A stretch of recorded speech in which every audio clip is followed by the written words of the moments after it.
Hello friends, स्वागत है आपका हमारे यूट्यूब चैनल पर। आज हम आपके लिए लेकर आए हैं बाल विकास के सिद्धांत।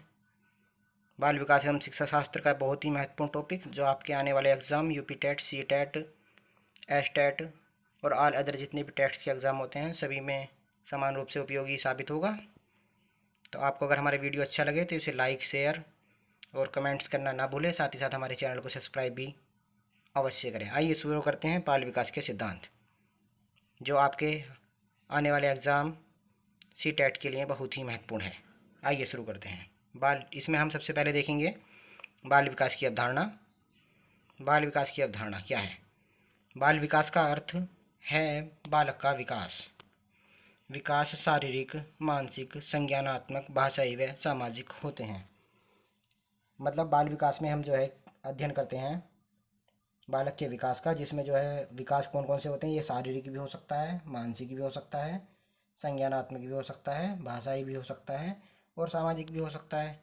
दूसरे शब्दों में हम इसे इस तरीके से बोल सकते हैं, किसी बालक में समय के साथ हुए गुणात्मक व परिमाणात्मक परिवर्तन को बाल विकास कहते हैं।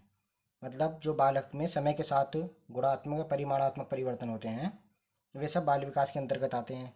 बालक में समय के साथ उसके शारीरिक, मानसिक, संज्ञानात्मक और भाषाई, समय के साथ साथ जो बच्चे का शारीरिक, मानसिक, संज्ञानात्मक और भाषा का विकास होता है और सामाजिक विकास होता है, ये सब बाल विकास के अंदर ही आता है। विकास परिपक्वता एवं अनुभव की अंतःक्रिया से प्रभावित होता है। विकास का क्रम एक जैसा होता है। विकास और अधिगम एक समान गति से आगे नहीं बढ़ते। आगे चलते हैं। नेक्स्ट है बाल विकास को प्रभावित करने वाले कारक। तो इसमें हमारे कौन कौन से कारक आते हैं ये हम देखेंगे। इसमें पहले आते हैं आंतरिक कारक और फिर आते हैं बाह्य कारक। आंतरिक कारक में क्या आता है? आंतरिक कारक में आता है वंशानुगत कारक। वंशानुगत क्या होता है? वंशानुगत कारक के कारण क्या होता है? बालक के रंग, रूप, आकार। क्या? रंग, रूप, आकार, शारीरिक गठन, ऊंचाई आदि प्रभावित होते हैं। मतलब वंशानुगत कारक में बालक के रंग, रूप, आकार, शारीरिक गठन, ऊंचाई आदि ये सब चीज़ें है प्रभावित होती हैं। अगला है बुद्धि एवं आंतरिक कारक। इसमें क्या आता है? इसमें आता है जो सीखने की योग्यता होती है, समस्या समाधान आदि आदि की महत्वपूर्ण भूमिका होती है। फिर है संवेगात्मक विकास। संवेगात्मक विकास में क्या होता है? इसमें होता है बालक के सामाजिक, शारीरिक, मानसिक तथा नैतिक विकास को पूरी तरह प्रभावित करते हैं। संवेगात्मक विकास जो होता है ये सामाजिक, शारीरिक,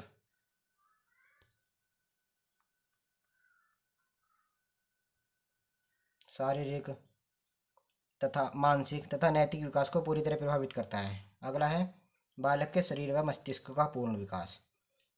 क्योंकि अगर इसमें क्या है, अगर बालक का पूर्ण विकास होगा तो वह पूरी तरीके से। अब हम आगे आते हैं बाह्य कारक पर। बाह्य कारक में क्या होता है? आसपास का वातावरण। ये आसपास का वातावरण भी जो होता है ये बालक के विकास में महत्वपूर्ण भूमिका निभाता है, विकास को प्रभावित करता है। जैसे प्रदूषित रहित वातावरण है या प्रदूषित वातावरण है, साथ ही भौतिक सुविधाएं कितनी उपलब्ध हैं, ये सब चीज़ बालक के विकास पे महत्वपूर्ण प्रभाव डालता है। अगला है परिवार की सामाजिक व आर्थिक स्थिति। इसमें जैसे जो परिवार जितना आर्थिक संपन्न होगा और जितना सामाजिक होगा उस बालक का विकास उतना ही अच्छा होगा। और अगर परिवार में जैसे उनकी मतलब अपराधी टाइप का प्रवृत्ति का होगा तो बालक में अब भी अपराधी प्रवृत्ति होने की संभावना रहती है। अगला है बालक के जीवन का अनुभव। बालक के जीवन का अनुभव हो सकता है सकारात्मक भी और नकारात्मक भी हो सकता है। जैसे नकारात्मक सोच बन जाती है बहुत से बच्चों की, दोनों ही मान, और किसकी सकारात्मक बन जाती है। दोनों ही जो होते हैं ये विकास को विशेष रूप से प्रभावित करते हैं। इनका प्रभाव शारीरिक विकास पर भी देखने को मिलता है। अब आगे आते हैं हम बाल विकास के सिद्धांत पर।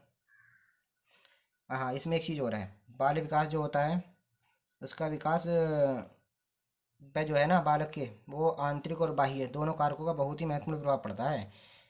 और इसलिए जो है क्या करना चाहिए, बालक को जो है ना, बालक के बाल विकास के लिए उचित वातावरण का होना बहुत ही आवश्यक है। अब आगे आते हैं बाल विकास के सिद्धांत पर। इसमें कौन कौन से सिद्धांत हैं? इसमें एक है निरंतरता का सिद्धांत, एक है विकास की दिशा का सिद्धांत, अगला है वैयक्तिक विभिन्नता का सिद्धांत, यह है क्रमबद्धता का सिद्धांत, अगला है वंशानुगत व वातावरण की अंतः क्रिया का सिद्धांत, सामान्य से विशिष्ट की ओर का सिद्धांत, परस्पर संबंध का सिद्धांत और समान प्रतिमान का सिद्धांत। अब हम इन्हें अलग अलग एक एक करके देखने जा रहे हैं। देखने जा रहे हैं हम निरंतर विकास का सिद्धांत। विकास की प्रक्रिया जो है वो ये होती है, निरंतर चलती रहती है। इसकी गति में जो होती है भिन्नता तो पाई जाती है, लेकिन ये कभी तीव्र होती है, कभी मंद होती है। बहुत से बालकों के विकास जो होता है, गुणों का विकास अचानक नहीं होता बल्कि धीरे धीरे होता है और पूर्ण होने पर स्पष्ट रूप से दिखने लगते हैं। कि कहने का मतलब है कि बालक का विकास जो होता है वो निरंतर चलता रहता है। अगला है विकास की दिशा का सिद्धांत। इसमें क्या है, विकास जो होता है हमेशा सिर से पैर की दिशा में होता है। शुरुआत में सबसे पहले बालक के सिर का विकास होता है, फिर उसके बाद पैरों की तरफ विकास होता है। सबसे पहले बालक अपना सिर उठाना सीखता है, फिर बैठना सीखता है और उसके बाद जो है चलना सीख जाता है। अगला है अब वैयक्तिक विभिन्नता का सिद्धांत। इसमें क्या है, इसमें है, अगला हम करने जा रहे हैं व्यक्तिगत विभिन्नता का सिद्धांत। इसमें क्या है, इसमें है प्रत्येक मानव के विकास का अपना स्वयं का स्वरूप होता है। इसी कारण एक ही उम्र के दो बालकों के शारीरिक, मानसिक, सामाजिक आदि विकास के व्यक्तिगत विभिन्नताएं होती हैं। फिर अगला है क्रमबद्धता का सिद्धांत। इसमें क्या होता है, अगला टॉपिक है क्रमबद्धता का सिद्धांत। क्रमबद्धता का सिद्धांत, इसमें क्या होता है, जैसे एक ही समुदाय के प्राणी होते हैं, उनका विकास एक ही क्रम में होता है। जैसे दो बालक हैं, उन दोनों बालकों का विकास समान तो नहीं होता, लेकिन उनके विकास के क्रम में हमेशा समानता पाई जाती है। जैसे जैसे क्या होता है, शैशवावस्था, बाल्यावस्था, किशोरावस्था और प्रौढ़ावस्था। वह वंशानुगत व वातावरण की अंतः क्रिया का सिद्धांत। इसमें क्या है, इसमें होता है बालक के विकास में वंशानुगत गुण तथा वातावरणीय गुण दोनों की अंतः क्रिया होती है। मतलब वंशानुगत जो हमारे अनुवांशिक गुण होते हैं और वातावरण जिसमें हम रहते हैं, इन दोनों की गुणों की क्या होती है, अंतः क्रिया होती है। अगला है सामान्य से विशिष्ट की ओर। इसमें क्या होता है, इसमें बालक का विकास जो होता है वो सामान्य से विशिष्ट की ओर होता है। जैसे नवजात शिशु,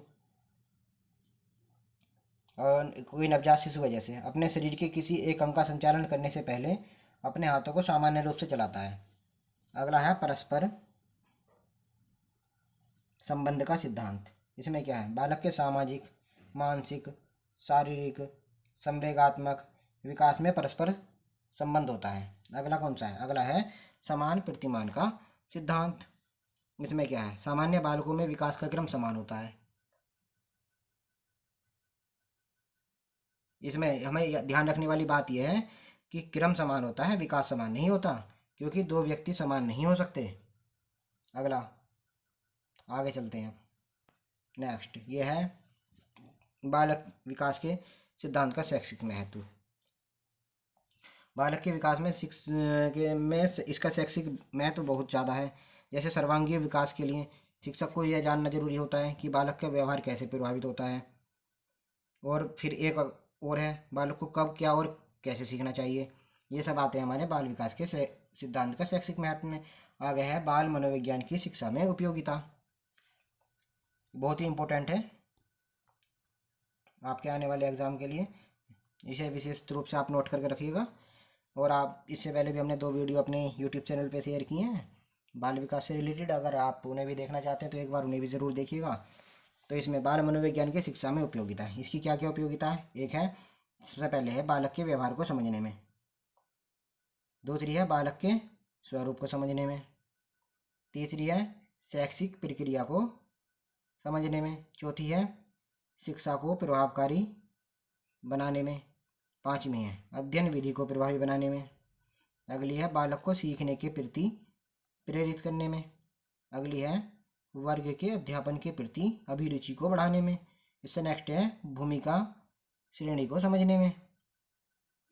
और आगे है वर्ग अनुशासनहीनता के समाधान में। मानसिक स्वास्थ्य को उन्नत बनाने में, स्व विश्लेषण तथा स्व समझदारी में और बालक के व्यक्तित्व के विकास में।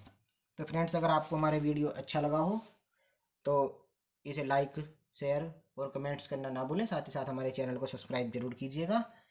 और कल को हम इसी टॉपिक से, जो आज हमने कवर किया है, बाल विकास के सिद्धांत, बहुत ही महत्वपूर्ण टेस्ट लगाएंगे जो आपके आने वाले एग्ज़ाम में और के लिए बहुत ही उपयोगी साबित होगा। तो फ्रेंड्स, आइए कल हमसे ज़रूर जुड़िएगा। हमारा वीडियो देखने के लिए धन्यवाद। Thank you.